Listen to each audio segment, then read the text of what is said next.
Olá, boa noite. O TN2 começa com um alerta para os pais e também adolescentes. Um homem foi preso em São Paulo, suspeito de cometer um estupro à distância. A vítima é uma menina de 13 anos e o crime foi cometido pelas redes sociais. Foi o pai da jovem de 13 anos que procurou a polícia e relatou o que estava acontecendo. De início, o suspeito se apresentou como uma criança. Esse indivíduo, ele abordava crianças, pré-adolescentes, através de redes sociais, se passava por uma criança da mesma idade e do mesmo sexo, geralmente meninas, e oferecia seguidores. Em troca, essa criança teria que vencer desafios que ele impunha. Esses desafios começavam leves e depois ele ia pedindo cenas de nudez. Em seguida se revelou e as ameaças começaram, a ponto de fazer a vítima se ferir. Ele ameaçava a criança se ela não fizesse esses desafios, não produzisse esses vídeos.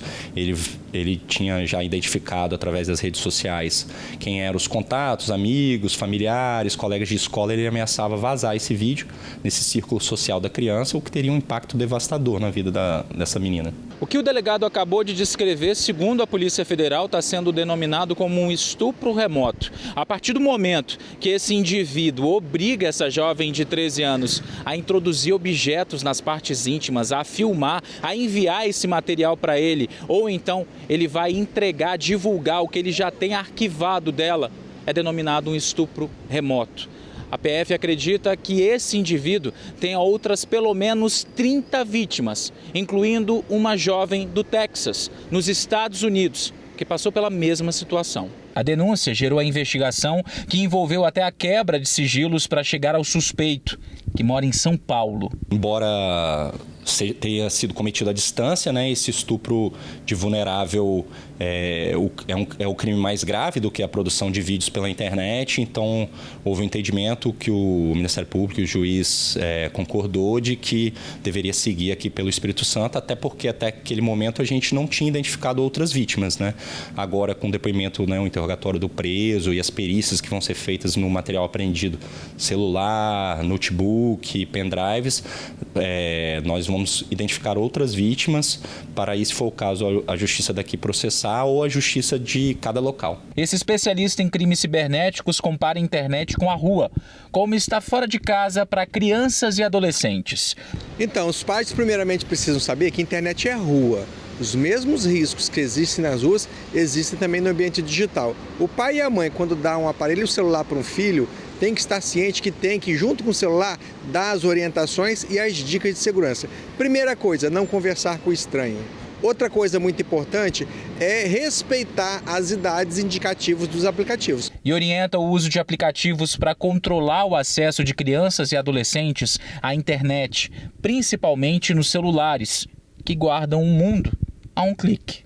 A gente está vendo todos os dias crianças que são assediadas por criminosos e são nas redes sociais, que elas TikTok, Facebook, Instagram, o WhatsApp. Todas essas redes sociais são proibidas para menores de 13 anos e devido aos riscos inerentes a essas aplicações. Então os pais precisam sempre estar atentos e sempre dialogar com seus filhos. Tem que monitorar, Olha, gente, o suspeito preso, ele pode responder por extorsão, estupro de vulnerável, produção, armazenamento e divulgação de vídeo que contenham cenas de sexo com crianças e adolescentes. Todas essas penas podem chegar a 39 anos de prisão. Está preso o jovem suspeito de agredir a esposa de 17 anos, a avó e também a filha. Ele teria ficado revoltado por ter sido acordado. A boca inchada é o resultado de vários socos. Os arranhões no rosto e braços foram feitos com uma faca pelo marido, um jovem de 19 anos. A vítima é uma dona de casa de 17 anos de idade. Tudo aconteceu dentro da casa da família. A dona de casa teve que acordar o marido porque precisava sair e queria avisá-lo. Ele acordou possesso, já partiu para cima dela com socos e chutes. Não satisfeito, o homem foi até a cozinha da casa e pegou uma faca. A partir daí, ele passou a ameaçá-la de morte. Ele pegou pelo pescoço e falou alguma coisa, eu não lembro o que ele falou. Aí eu peguei e fui lá pros fundos pra chorar lá, né? Chorar quieta, pra ele não ver. Aí ele pegou, foi atrás, ele pegou, me puxou pelos cabelos lá. Aí eu peguei e comecei a gritar. Nessa hora eu surtei, sabe? Aí eu fui lá e peguei um copo de vidro pra poder dar na cabeça dele, só que não acertou. Aí ele me enforcou, me deu um monte de porrada na cara. Toda a confusão foi vista pela avó do agressor. Ela estava com a criança, que é filha do casal, uma menina de 1 ano de idade. Ela foi empurrada pelo próprio neto. As duas caíram no chão e acabaram se machucando. A bebê ficou ferida na cabeça. Já a avó do agressor, uma idosa de 74 anos, por pouco não teve o braço quebrado. Me jogou no chão, me deu muito murro nas costas, na cabeça. Aí eu custei levantar, que eu tenho problema sério, né? Custei levantar, levantei, peguei a menina e vim pra cá pro banco. Sentei aqui. Depois a neném veio pro meu colo, ele começou a bater minha cabeça na parede. A minha da neném junto, né? Na parede, por isso que ela tá com esse machucadinho aqui. A polícia foi chamada e o suspeito acabou preso e levado para o plantão especializado da mulher em Vitória. O casal convive há 2 anos. Segundo o adolescente, a relação sempre foi marcada pela violência doméstica. Ela chegou a pedir medida protetiva, mas no meio do processo desistiu de ficar afastada do companheiro. Sempre me bateu, sempre me ameaçou desse jeito, sempre pegou faca. Ele se enforcava com fio, sempre foi assim, sempre. Depois da violência sofrida, a avó do jovem afirma que não quer mais que ele volte para casa. Teme que algo de pior aconteça. Eu tenho medo, porque ele é muito agressivo. Ele matar ela ou me matar também. Já a mulher agredida quer a separação e pede que a justiça seja feita. Não foi só eu, foi a minha filha e foi a avó dele. Então não tem mudança, ele nunca vai mudar. Nunca, nunca, nunca. Porque uma pessoa que tem coragem de machucar a própria filha, ela não tem amor no coração, não. E não pode desistir da medida protetiva agora, né? A seguir, o estado vive a 6ª onda da pandemia de Covid. Os detalhes a gente passa em instantes. Mais de 1.000 casos de Covid foram registrados no estado em apenas um dia. É a 6ª onda da doença aqui no Espírito Santo este ano. O aumento, gente, é de 156%. A confirmação da 6ª onda de Covid no estado foi passada pela Secretaria de Saúde. O Espírito Santo vive a sua 6ª onda de Covid. Nós chegamos a notificar na quarta-feira, até a noite de quarta-feira, cerca de 1.000 casos de notificações no dia, na quarta-feira. Esse dia da quarta-feira, ele representou 2,9 vezes mais casos da quarta do que na terça. Então, praticamente 300% a mais de casos de Covid. Um dos motivos tem relação com a nova subvariante, BQ.1. O aumento de novos casos é de 156%. Nós já tivemos 6,4 vezes mais casos registrados em novembro do que no mês de outubro. Então, é um aumento significativo do número de casos. E já temos mais 2 casos confirmados dessa variante por sequenciamento genético, né? Então, nós confirmamos já 3 pessoas com a variante no Espírito Santo. Com isso, naturalmente, os resultados de exames positivos para a Covid também deram um salto. Antes, a taxa variava de 1,2 a 1,6. Agora, está em 14,1. Mais de 50 pessoas estão internadas com Covid. 46 em enfermaria, 5 em UTI, mas a maioria dos casos, até este momento, eles representam uma gravidade leve, né, classificação de leve e moderada. Mas toda onda tem essa característica. O começo se caracteriza por um aumento de casos, na maioria leves, depois eles saltam para moderado, e 2 a 3 semanas depois aumentam os casos graves. Este mês aqui no estado, 3 pessoas morreram por conta da Covid-19. Sobre a nova subvariante, 3 casos já foram confirmados. Essa nova onda traz, na realidade, o alerta para voltar aos cuidados básicos, higiene das mãos e também o uso das máscaras para as pessoas que fazem parte do grupo de risco. Os óbitos que nós tivemos, lamentavelmente, foram de pessoas idosas, acima de 65 anos de idade. A Universidade Federal do Espírito Santo, a UFES, voltou a recomendar o uso da proteção em ambientes fechados, com aglomeração de pessoas. O uso passa a ser obrigatório também para pessoas com sintomas de gripes ou resfriadas, além das que já fazem parte do grupo de risco. A máscara, especialmente quando ela é usada adequadamente e usada por mais pessoas, a redução da transmissão de uma pessoa contaminada para outra, ela é muito importante. O momento também é de colocar o esquema vacinal em dia, inclusive para os que tomaram só a primeira dose. Nós temos ainda 1.795 pessoas que precisam ir aos postos de saúde para completar o seu esquema vacinal. Então é um montante grande. E cerca de 700 mil não tomaram a segunda dose de reforço. Então é um número muito grande. Por isso que a gente faz um apelo para que as pessoas procurem, né, os postos de saúde. Tem vacina em número suficiente para todas as pessoas de 5 anos em diante. E é necessário porque a vacina salva a vida, a gente sabe disso. Agora a gente fala de mercado de trabalho. O IBGE apontou que no Brasil, 3 em cada 10 pessoas que estão desempregadas buscam trabalho há mais de 2 anos. Aqui no Espírito Santo, o percentual de desocupados é menor que a média nacional, mas ainda assim há muitas pessoas sem ocupação. O Jonathan tem 24 anos e quer terminar o ano de carteira assinada. Ele está desempregado há quase 2 anos. Por causa do Covid-19, eu acabei me afastando do serviço. Eu até trabalhei na diária ou como autônomo, mas fechar mesmo foi difícil. Eu vim à procura de uma vaga específica para operador de caixa ou embalador. Seria bacana. O jovem foi à van do trabalhador no bairro Divinópolis, na Serra, na expectativa de uma vaga para trabalhar. Algumas pessoas, por motivos diversos, não conseguem acessar a nossa estrutura física.